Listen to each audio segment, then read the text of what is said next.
So today we have a very special guest joining us from LA. Caroline Ullman is a writer-director working across film and theatre. She's worked in casting and development, as well as producing, writing, directing her own films. She has had plays in LA and New York, a number of comedy short films, plus a mini-series, which, can I say the title? Yeah, of course. So it's called Freshly Fucked, which was shortened to Freshly for PG audiences. and it's great to have you. Welcome. Oh my God, thank you so much. That was so exciting to hear. Also, I love that you called it a mini series because that makes it sound like it's on HBO and it stars Nicole Kidman or something. Let's let people look it up and they can find out if Nicole Kidman is in it. You know what? Look it up. Nicole Kidman might make an appearance in one episode. You got to stick with it to the end. Right. Well, today we're going to talk about Damien Chazelle. Do you know what? When we spoke about doing this episode and you said that the most prep that you'd done was on different ways to pronounce his name, I was like, but you're going to pronounce it right the first time, right?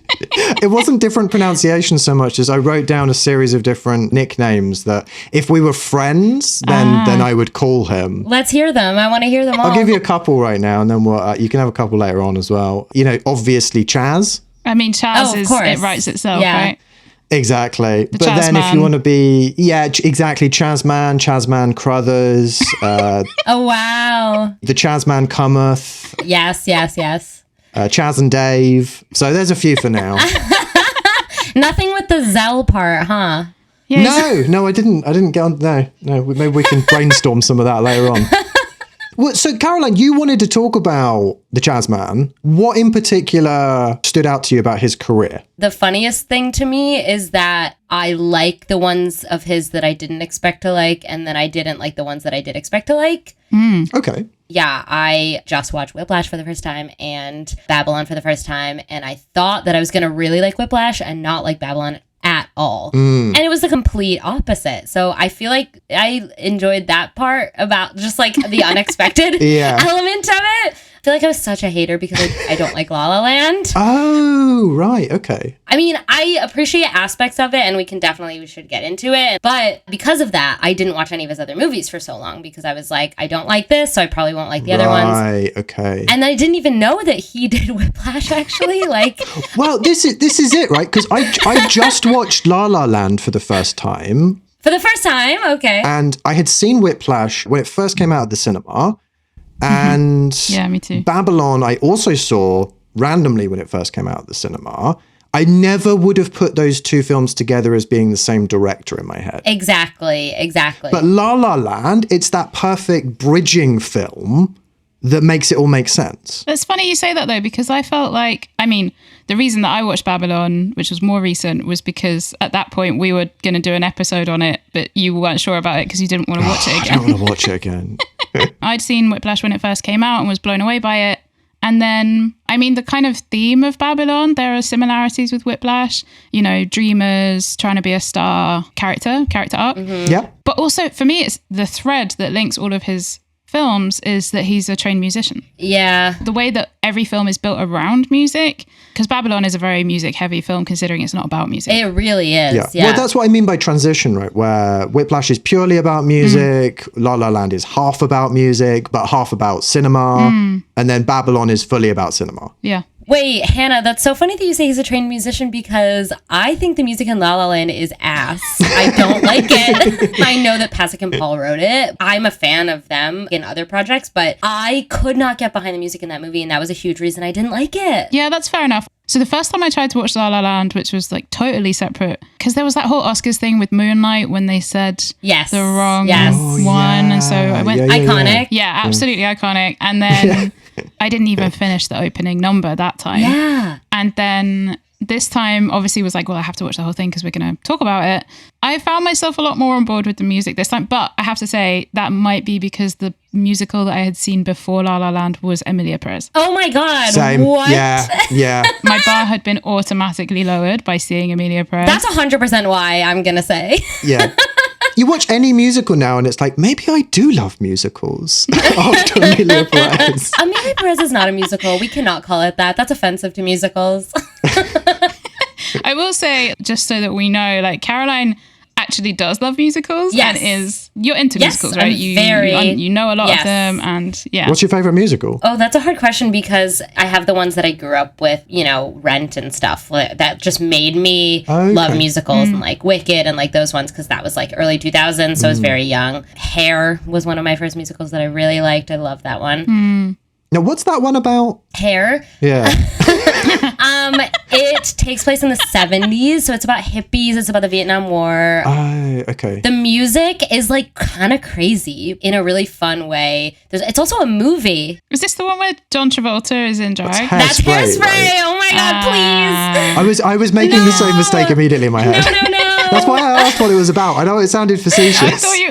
I thought you were making a joke. No. And then when you started answering, I was like, oh, wait, so different. But no, Hair? Is that John Waters' Hairspray? Yes. And also Hairspray, the movie is John Waters, not the musical, but it's a very good movie. I highly recommend it. I love John Waters movies. I think it's so good. It's not a musical. And then same with Hair, actually. It was a movie. I don't know if it was a movie first, but it's a non-musical movie as well. And I haven't seen that. And I have heard it's really good. On that point then, so what's your favorite movie musical then? Oh, movie musical. Ooh. Is that just because you won't have seen any of the actual musicals? Yeah, I've seen very few like live musicals, but also I want to just get a sense of both because, some stuff doesn't translate as well, right? Yeah, true. And that's why this is an interesting question because adapting it can be really tough and makes a really good musical like really bad. So different on stage and on film. I don't know, actually. I feel like I need to think about that because, oh, no, I know the answer. Chicago, obviously, 2002. Oh, Richard Gere and Catherine Zeta-Jones, Renee Zellweger. Yeah, that is the best musical movie. Or Mamma Mia. Mamma Mia is great too. But Chicago won the Oscar, so have to go with that. Is it Chicago because you're from Chicago? No, but also Chicago is one of the first musicals that I learned as a kid too when I was in second grade or something. Like, so that really goes back. Yeah, that's when the movie came out and I saw it in theaters. So it's been a long time since I saw that one. I think my grandparents had it on DVD, so I think that's as long ago as I would have watched that one. We've completely moved off of Damien. That's fine. That's fine. Which is fine. It's related because of musicals and especially because of La La Land because maybe I'm being too hard on it. Now I feel bad, but no, don't feel bad. This is what we're here for. Okay, true. Yeah. My biggest thing with movie musicals is that they cast people who are movie stars and can't do the musical element of it as well. And that was my biggest problem with Emma Stone, personally. Oh, really? Yeah. I wasn't particularly offended by that side of it. I just found it, I think you mentioned earlier, Hannah, that it was kind of just a bit forgettable in terms of the music. Yeah, like I've had the opening number in my head today because I listened to an interview and they played it, but I don't remember any other song in it. I don't remember the main one, the main kind of love song with the piano. Oh, okay. Going back to the musicianship element, in films where there are actors playing instruments, I'm kind of always looking at whether it's really them. And it is obviously Ryan Gosling, but it's obviously Ryan Gosling because they make sure that you know that it's him. Yeah. And he studied piano for 4 months to play it, but you can tell that he has studied for 4 months to play the piano. Yeah. And that it's not that he is a jazz pianist. No. That's exactly how I feel about them both singing. They're not singers and you can tell their voices to me sound really like, it's just very distracting to me It's because a little forced. I'm like, you should have gotten a Broadway singer to do this. Right. I feel like they do make up for it in how good their acting is. Yeah, they're very good at that. I did feel like they kind of missed the trick in the fact that La La Land is, again, it's Max's favorite genre, which is a love letter to Hollywood. And Oh, yeah. I mean, Babylon too, right? yeah, for sure. It's so close to parody in the fact that it's not a happy ending. They kind of get their dreams, but it's a bit sour. And there's a lot of reality in it in a way that bittersweet. It's very bittersweet, but there's a lot of contrast with, these kind of big, dramatic, dreamy numbers and then the reality of living in LA and trying to work in these environments. But I felt like they could have pushed that even further and been like, okay, they can't really dance and they can like sing okay. So go further with that. No, exactly. I mean, her audition scene is phenomenal. Yeah. But I was expecting her to do more with the fact that like maybe they're not that good. I love that. I totally agree with that because that is Hollywood in a nutshell. That's the biggest thing. Maybe you're not that good. Sorry. Yeah. That's just It's rejection every day. Yeah. That's such a more interesting thing to play into. Yeah. There's something really interesting there as a parallel. This is going to sound like a really rogue parallel, but with the new Star Wars films. Oh my God, I've never seen any of a Star Wars movie at all, but Oh, wow. Okay, so this is going to go way. let's hear it. Okay, they set up the idea that the main character in the new Star Wars films is just a nobody who doesn't have any kind of family lineage. She's not a Skywalker or anything like that, which I thought was a really cool idea because anyone can use the Force. It takes it in this different direction. And then in the third film, they retcon that to be, oh yeah, she's actually Palpatine's daughter. Because she has to be someone's daughter, right? It has to be some kind of nepotism. And it's that thing of like, oh, we start to go in an interesting direction. So with La La Land, we start to go in that direction of like, maybe we're just not that good. Yeah. Maybe it's not going to happen. And then it's like, oh, wait, but no, we are. Yeah. We are. It's fine. It's fine. Yeah.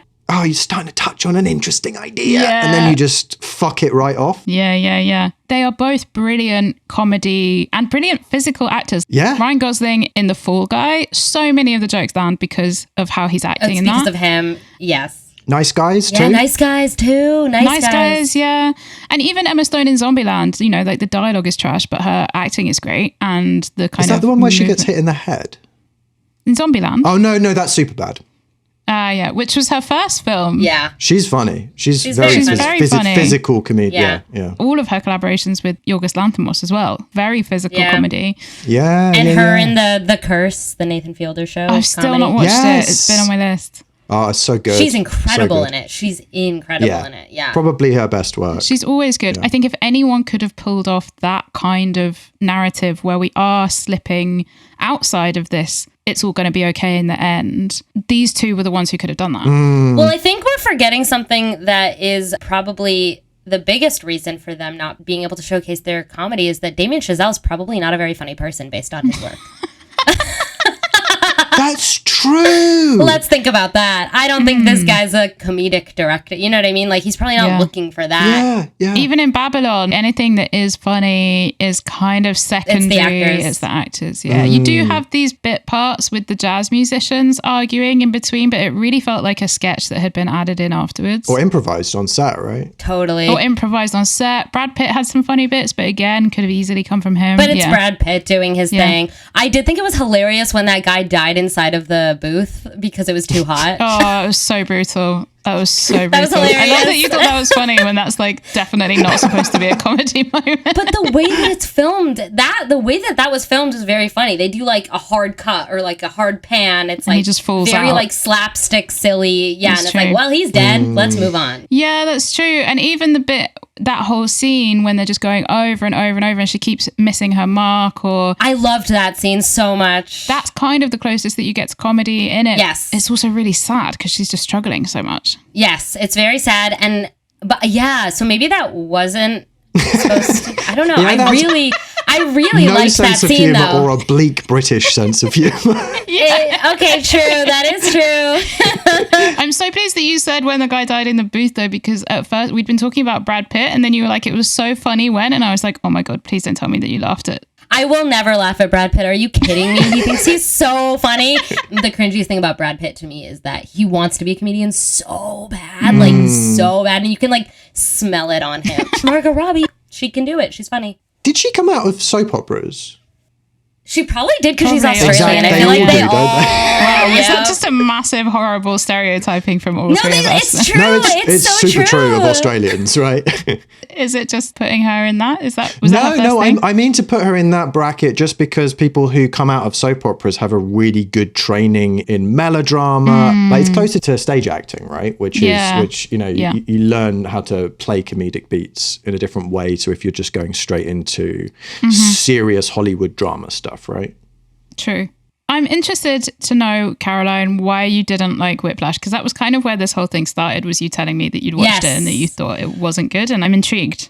I think it's less that I don't think it's good and more that I'm seeing it now. And I think that's tough because there are elements of it that I really like. The biggest element that I like is the fact that the movie does not redeem him and the movie's not on his side. And the movie understands that he's a horrible person, and I really appreciate that, and I like that. And it wasn't even that I was just like bored, and I think it's because I've just seen a lot of stuff like it because I'm seeing it now. But I was talking to my friend who saw it when it came out, and she was like, I mean, we were obsessed with this when it came out. We had never seen anything like it. It was so new. And I think that is just unfortunately like that'll happen when you see something too late. I've just seen a lot of things with this exact plot now, but I can appreciate that it was new. And obviously, I'm obsessed with J.K. Simmons' acting. He's incredible. When he gets in the car accident, that was... Yeah. And also when you find out that he lied about this other student getting in a car accident, like that was really good. So there were elements that I really liked. I think overall, the mean mentor plot, I was kind of just like, I've seen this before. Over that. Yeah. And I do think it's cool when I was researching that Miles learned how to play. That is really cool. Yeah. He was already a drummer and he'd done some drumming and then like learned again for this. And actually, so there are the 3 drummers that he's pitting against. Yes. The redhead, Ryan. He was his double for when it was the drum bits that he couldn't do. That's so cool. And he taught him a bunch as well because he's wow. actually I don't know if he's a jazz drummer, but he's definitely a professional drummer as well. And he must be a jazz drummer because he was teaching him different techniques of how you hold the sticks. And that's so cool. Yeah, that really is interesting. really yeah, that's really fun. I also love how obviously like Damien Chazelle, because he's a musician, music is in his direction. And I think that the beats and the timing of the direction that felt musical were like really fun in this one. And the editing. Yes, and the editing. Wait, he doesn't edit his own movie. Does he? Is he like a Sean Baker? No. Okay. No. But you can feel that in the edit that it's a musician, right? Watching it again, I was expecting to like it less because you'd mentioned having seen it more and feeling like it was a bit of a tired plot. And so I was expecting to feel much less on a rewatch. Also knowing what happens and all of that. But I wasn't even sure if I was going to rewatch it. And then I was like, I'll just watch the opening. And then I just watched the whole thing because it completely grabbed me again. I'd actually forgotten. I mean, I watched it. It came out in 2014, so a good 10 years ago. And I think I was able to see the moments where it does now feel a little cliche, but they were so small compared to everything else that was so fantastic in the film that it kind of didn't bother me because it's the same as watching a film from like the 80s and you know that the CG is going to be whack, but it's fine because the rest of the film is great. Yeah, I guess. Yeah, so I'm trying to figure out when I was bored. Maybe I was just bored when he was yelling insults at him. That's not interesting to me. I've seen that a bunch of times. Like, I don't need to see someone like yell offensive shit. Yeah, and you're right that it's less interesting than the psychological abuse that he's doing in terms of building him up and pushing him down constantly and dangling this carrot of being great and that it's all worth it, That's way more interesting. That's true, yeah.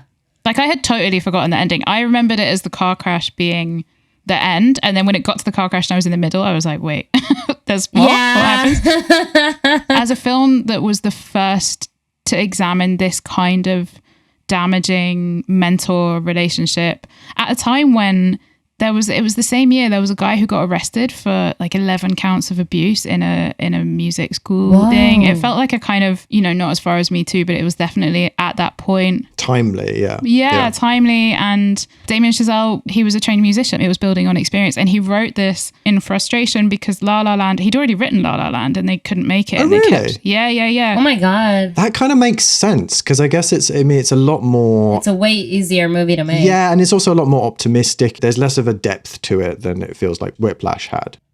Oh my God, I wonder who his mentor was that he wrote about. So Justin Hurwitz, who wrote the music for all of his films, Pasek and Paul did the songs in La La Land, but Justin Hurwitz does the score. They met at college and then they both dropped out and moved to LA. And so the first version of La La Land, the characters were much younger. They were like fresh in LA and trying to find their feet. And then it took them so long to make it that they were like, actually, interesting. They need to be older. And I think it's a lot more interesting because they're older. But they had been trying to get La La Land off the ground for years, and he was so frustrated that they made Whiplash the short, which also had J.K. Simmons in it. Yes. Then they got funding for the feature, and then it was on the release of the feature was how he met Emma Stone and Ryan Gosling. Oh my God, wow. Okay. That's very interesting. Yeah. That makes so much sense. Yeah, Whiplash is a way easier movie to make and pitch. It's so small, isn't exactly. If you're not a name yet, asking for money for La La Land would be crazy. Yeah, crazy. Was the Ryan Gosling role in La La Land not originally meant for Miles Teller? I think he was originally going to play that role, but Yeah. by the time he'd met Emma Stone and he was already I don't think Miles Teller would have been the right choice for that. I think you needed someone like Ryan Gosling. Like a better actor? Someone who's better at acting? More of the you could believe that he could be a star, you know? Yeah. Like Miles Teller, you could believe he would be an incredible jazz musician, but... Yeah, he doesn't have the star power as much as Ryan Gosling. What's the deal with him? Because everyone was... it seemed after Whiplash that he was going to become the guy. And then he kind of didn't. And then he's come back recently in Top Gun Maverick. Fantastic Four is the biggest. Oh, big flop. Yeah. I just remember seeing Whiplash when it came out and thinking, wow, this guy's going to be the next big guy. He was for a sec. Yeah, but it just hasn't panned out like that, right? Yeah. Long term. Like for a moment it did, yeah. And when he went in and did Fantastic Four, it seemed like that was going to happen. He was in the one with Shailene Woodley, Spectacular Now. Wait, what was that? It's like a teen romance. So he was like a teen lead heartthrob. Like young adult type thing. Yes, exactly. He did a lot of those. Oh, that's dodgy territory to get into, isn't it? It's like doing something on the CW if you're a TV actor, right? It's sort No, of... it wasn't like that. I thought it was good, like genuinely good young adult stuff. What was it called? The Spectacular Now. The Spectacular. But you know Now. what? I was younger when I saw it, so maybe if I saw it now, I wouldn't. But at the time, I was like, oh, this is like genuinely good YA stuff. Oh, okay. They got nominated for a Razzie. It for did? Fantastic Four. Oh, for Fantastic. Oh, you know what? Maybe he's not actually that good. Maybe we need to reevaluate his acting and has gotten worse or something. I don't know. Wait, you don't think he was good in Whiplash? I think he was good. I don't think he was the best thing I've ever seen. He's just doing a brooding boy. Proto Chalamet. He's doing the thing where he's like not saying a lot, so you think he's good and brooding, but I don't know. I wasn't like super blown away. I don't know. I liked the awkwardness with the girl. Yeah, I like that. Oh my God, I hated that. Why did you hate it? It was so like, oh, like, I'm not like other girls. And it was so like a bad female character written by a man where like she had nothing, she was nothing, she was a piece of paper. Yeah, that's fair. I was also, when they first met and they were flirting, I was like, what is she see in him? I don't. It's like the thing where like the lead guy is like so like, ugh, but you're supposed to think he's like amazing. Yeah. I was like, oh, yay. Yeah. Did you see Cat Person? Because it reminded me of the start of that. No, I really wanted to see that. Because the beginning is Cousin Greg, Nicholas, the female lead, works in a cinema, and it's exactly that interaction of this guy comes in and buys Raisinets and is like, oh hey, and then that's how the whole thing starts. So it was a weird, repeat of that. I did read the article of Cat Person, so I know the story. So gotta see. The article is better than the film. Oh, sad. Is there a term like Manic Pixie Dream Girl for broody male lead boy? It's Zach Braff in Garden State. His name's Timothée Chalamet. Yeah, it's Timothée Chalamet. Wait, guys, what's all the Timmy hate? I love Timmy. Oh, we don't hate him, but he is a broody little boy. Oh, I think he's better. I think he's a better actor than that. Broody boy to me gives bad actor. It's more a character thing than an acting thing. Did you see A Complete Unknown? Complete Unknown I did not like. He just came across as such a petulant teenager in that film. But I feel like that was the writing. Like, yeah, what Hannah just said. Maybe. It's hard to tell. Yeah. I mean, yeah, sure. I haven't seen Wonka as well. Oh my God, that's horrible. That's horrible. But going back to this like Manic Pixie Dream Girl, again, that's a character thing, right? That's not an actor thing. True. That is a character thing. Yeah, for sure. It's a writing thing. Yeah. So what would the equivalent be? Mean, brooding guy who like, it's like cute that he's mean. Brooding, boring boy. Brooding, boring boy. Right, because they are boring as well very often. Really boring. And you're right, Caroline, in saying that it's like, what does this girl see in this guy? Yes. You know what's funny? This is how I felt when I finally watched Notting Hill. And I thought I was going to really like it. And I love Hugh Grant. Like, I love him. I love all of his rom-coms. I'm a huge fan. Obviously love Julia Roberts. But what does she see in him? And that's like me saying that about Hugh Grant, which was so shocking to me. Is that where he runs a bookshop? Yeah. Yes. Yeah. I kind of say the same thing for Four Weddings and a Funeral, but at least Andie MacDowell isn't really after him. She's just kind of there and using him, and then she gets married to someone else and like kind of ends up with him for some unknown reason. But because it's raining, I guess, the plot. Yeah, true. But with Julia Roberts, I think, again, it's something that was so counter to everything that we'd seen before that. Mm-hmm. I mean, it's the reverse Cinderella, isn't it? Yes, it is. I know that it's like fan fiction, meet a celebrity, blah, blah, blah. But I feel like it happened so fast in Notting Hill. She looked at him immediately. It was like, I need to have you. And I was like, wait, you didn't build any relationship. Yeah, but her actual boyfriend in that is Alec Baldwin. So you can kind of see why she needed someone Okay, else. so my true. God. And I guess Hugh Grant is hot enough that you can just look at him and immediately want him. So Yeah, sure. you'll do. Yeah. With his floppy hair. It's the accent. So frightfully Yeah, exactly. awfully, yeah. Okay. I do feel like in that film, pretty much every other person is more interesting. Yeah. Yeah. It's a classic Yeah. Richard Curtis film where all of the other characters are so well-rounded that you end up quoting them more. Like, we still quote the Reese Evans, there's something wrong with this yogurt, like, all the time. That is so true. I actually didn't know that this was a Richard Curtis movie, but of course it is. You know, the people who owned that house in Notting Hill had to paint their door a Yes. different color because it was just getting ransacked by tourists. That's crazy. Whoa. It makes sense what you say about his writing as well, that he would go in the direction after that of doing stuff like Love Actually, where Yeah. it is pure ensemble. Yeah. Yeah, And there yeah. is no lead character that he needs to hang anything off of. That is that sort of boring center of He's it. so good it's at just that. everyone's Keira kind of a Knightley. bit interesting. Oh, Keira I mean, kind of. Knightley. Yeah. Yeah. She's, No, she's not got a lot to do, is she? perfect. That is a film with many, many problems. But yeah. So we've spoken a lot about Whiplash and La La Land. We haven't talked about Babylon. Yes, which is my Not really, favorite no. one. Really interesting. Wait, let me just quickly set the context of part of the reason that I didn't like Babylon. Though. Yes, please. Because I went to the cinema to see Babylon. My mum had come to visit. Perfect. And it was around Christmas time. My wife went to the theatre to get the tickets, got the tickets, came back. And I suddenly thought on the way to the cinema, oh, let's just check what the runtime is quickly. Oh my Because God. we're assuming it's an hour and a half film. And then what is it? days. Three and a half 3:20. hours? That is something my like main problem with it. My mother looks at me with just such mortification because she's not a big film person. And she's like, oh, Christ. We're going to sit through 3 hours. And first hour or so was okay. But by hour 3, she's just like Oh, of course. staring at me like, please, can we go? I think every movie should be 90 minutes personally, but Agreed. no movie needs to be over 2 hours. There are rare instances. Rare No, instances. which one? Name them. Goodfellas. Could have been shorter. you've Could have been got, like, shorter. The Lord. Less gangsters, please. Wrap it up. Wrap it up. Lord of the Rings. Oh, definitely could have been shorter. I was so Could have been bored of shorter. Lord of the Rings. Have you guys heard of Cars? Get in a car, go to Mount Doom. I just didn't care at the end. I was like, get rid of the ring or don't. Just let me leave. It ends a lot of times as well, to be fair. You can tell a story in a shorter amount of time, and you should Sure, be able to. you can. I don't know. Yeah. Like fucking Brutalist. Like, oh my God. I appreciated the intermission, though. I will say that is a nice thing I to do didn't to an like the audience. intermission because that meant I was there for 5 hours in the theater. I lost my whole day. Well, also, when I saw The Brutalist, no Yeah. joke, I thought I had a ticket to Nosferatu, so I thought I was seeing Nosferatu. Oh no! And I walked in and I was like, wait, what?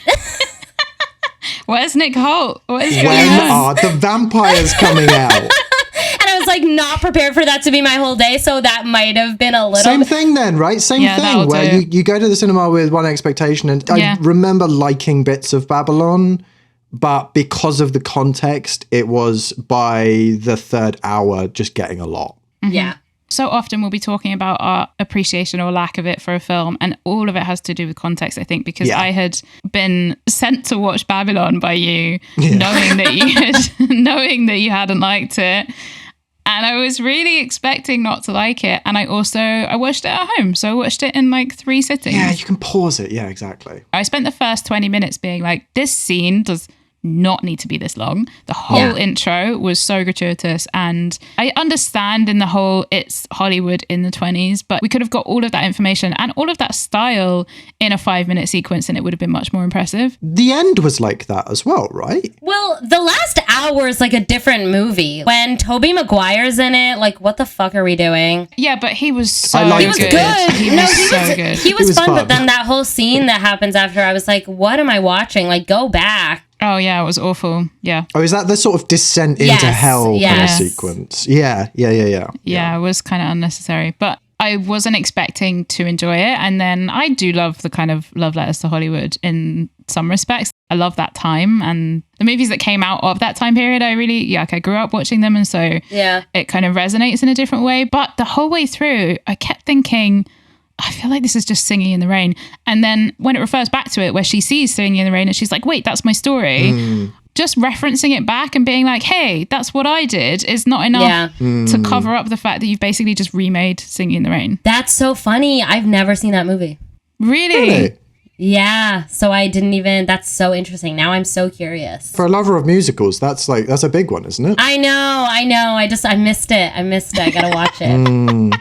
Everything that happens to Margot Robbie in Babylon, once she becomes a star. Yeah. And also kind of what happens to Brad Pitt is what happens in Singing in the Rain, because Singing in the Rain takes place at that transition point from silent films into the talkies. Oh, wow. And you have these incredible sequences where they're going around the studios, these long tracking shots across multiple sets that you see in Babylon. That's from Singing in the Rain. Oh my that God. literally happens in That's Singing in the Rain, crazy. because they would film 10 films at the same time because there was no sound, so it was fine. I loved that element of it because I have never really seen anything about filming silent films or even films in this era. You should watch Singing in the Rain, because even the way that Brad Pitt is losing his kind of stardom as well is also what happens, except and all of the stuff with her voice, that's straight out of Singing in the Rain. Wow. Singing in the Rain, the main star, That's the whole core of Singing core in of the it. Rain. Yeah. Wait, so Debbie what the Reynolds fuck? is Yeah. He just copied Singing in the Rain. What's going on? I mean, he talks about how much of an influence it was. When you are so heavily influenced by something that it makes you want to make a film, you can step away from the source material a little further, right? Yeah. Or just have some kind of different, more interesting take on it, or different story, or take it off in a Yeah. different direction. just Yeah, copying. exactly. Not just beat for beat, right? Feels like they tried to do that by adding stuff around it, which is why it ends up as 3 hours long. Yeah. Yes, so true. This is what I mean about certain films like Lord of the Rings kind of justifying a much longer running time, even though you're taking a long time to get there, going from A to B to C. Whereas there are films like this, like Babylon, where there's a lot of texture added. There's a lot of superfluous stuff added that doesn't take us from A to B to C. It just informs us about this world a bit more in a way that we don't need. No. I can agree with that. I can see that. Yeah. It's not just because of the story. Like, Yeah. I don't know if this is true for Lord of the Rings because I've only seen it once, but I don't know if there's as much you could cut and still maintain the story. There's another hour for each of them that they can add, that they added into director's cuts. Oh my God, that's Yeah. insane. Which is texture that they cut. Yeah. There's so much material there that they even were paring that down, which is crazy. Wow. Wait, I'm so mad that I saw this before Singing in the Rain. What the fuck? Yeah, you should really go and see Singing in the Rain, because it is fantastic. No, but now I'm scared it's gonna be like, this is like Babylon. No, you won't, because it's Gene Kelly. Like, it's a totally different, different tone, and it's Style. and yeah, it's yeah, yeah. stunning. Like, if for nothing other than the dance numbers, it's just gonna blow you Exactly, away. yeah. I was really impressed with Margot Robbie's acting in this. I think it's because The silence that met you when you said that. Well, I had really low expectations. Of her specifically. Yeah, because I had really low expectations. So when she was like doing anything, I was like, oh my God. Oh, okay. I thought she was good. I think she's generally good. I just don't think she has had the right roles, maybe. Well, Ilana said something about this film, right? That she felt like it was a role that was written for Emma Stone. And I kind of agree. I think Emma Stone would have Wait, been... what does that mean? Just like a hot girl? No, that Emma Stone could have brought something extra to that role that Margot Robbie didn't. I guess that was what... Do you think that's what she was saying, Max? I don't know. An increased sort of depth and vulnerability. And yeah, Emma Stone is fantastic at portraying people who are kind of on the edge. Yeah. I kind of feel like they're similar in acting to me. They are similar. I think Emma Stone's a better actor. Okay. And I don't think Margot Robbie's bad. I just think Emma Stone's a better I actor. guess she's done like bigger things. The Curse as well, right? The Curse is all of that. Yeah, I guess Margot teetering could on- not do that. No way on earth. Yeah.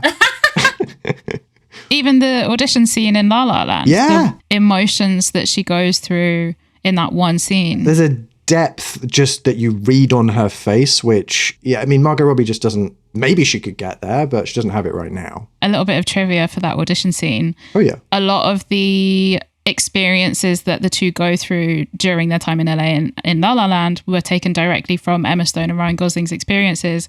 And that audition and someone walking in and interrupting while they were crying is something that Ryan Gosling experienced. Wow. That's so funny. Who did that? Who interrupted an audition with Ryan Gosling crying? Like, are you mad? Oh my God, that happens. I'm sure that happens every single day. They don't give a shit. Yeah. Yeah. One quibble I had with La La Land, and I don't know if this irritated either of you at all. We do a time jump near the end of 5 years later. Yeah.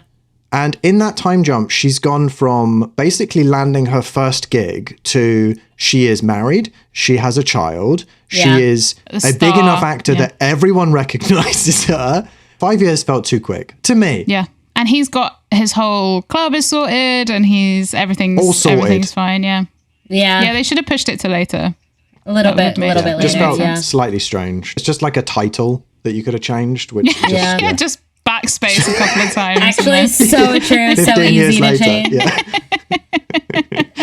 I found that last sequence where he's playing the song and it's going through what would have happened differently. I thought that was interesting.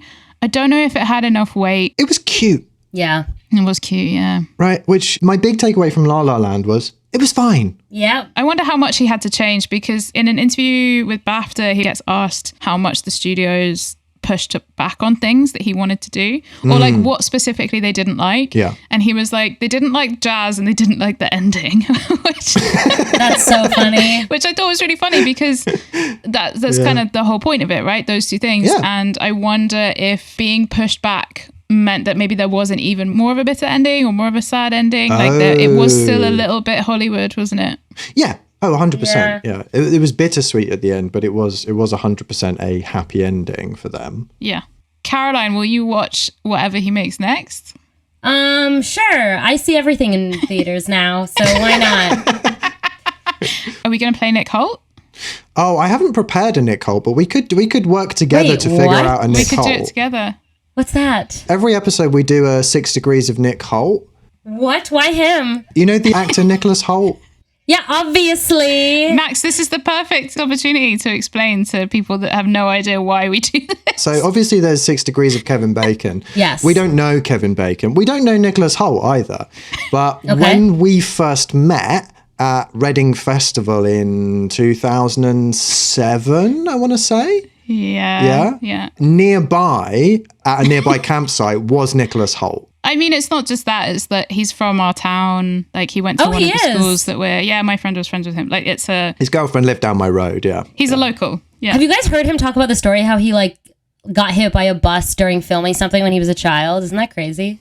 No. No, I don't think Oh I my have. God. You have to watch it. He's like laughing about it and he's like, this is maybe I shouldn't be like, it's kind of traumatic actually. Wow. It's interesting because that happens in Skins. He gets hit by a To bus. Tony, right? Yeah. I know that's why they brought it up. Has he just merged his memories with the memories of his characters at this point? Well, it's funny you say that because going back to Whiplash, Miles Teller Yeah.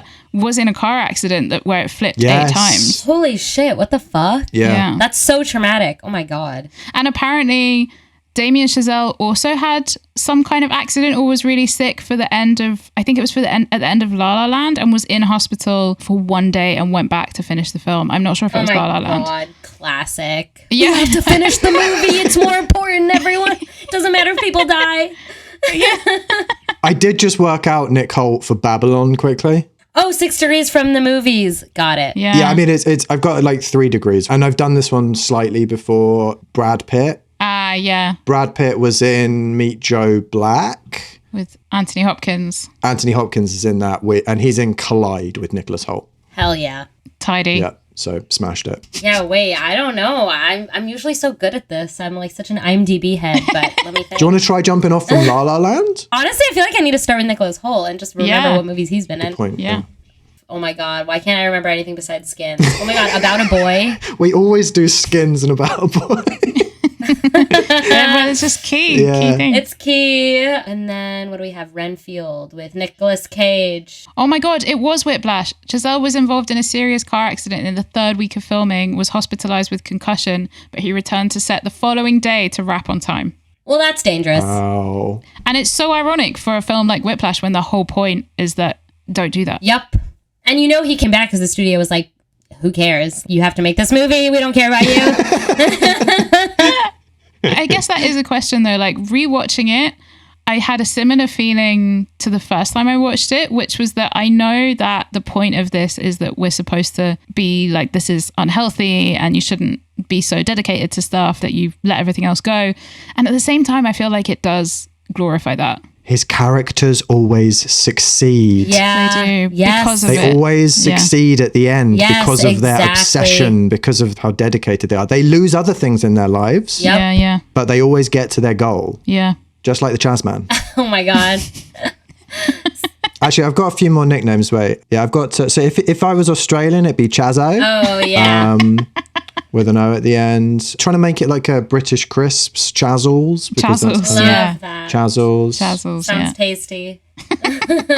What flavour would Chazzles be? Well, Frazzle's a bacon flavour. Cheesy. Yes. Cheesy Chazzles. But Chaz, cheese, it's cheese Frazzles. Cheesy bacon. Cheesy bacon. Yeah. He's a delicious crisp, old Chazzles.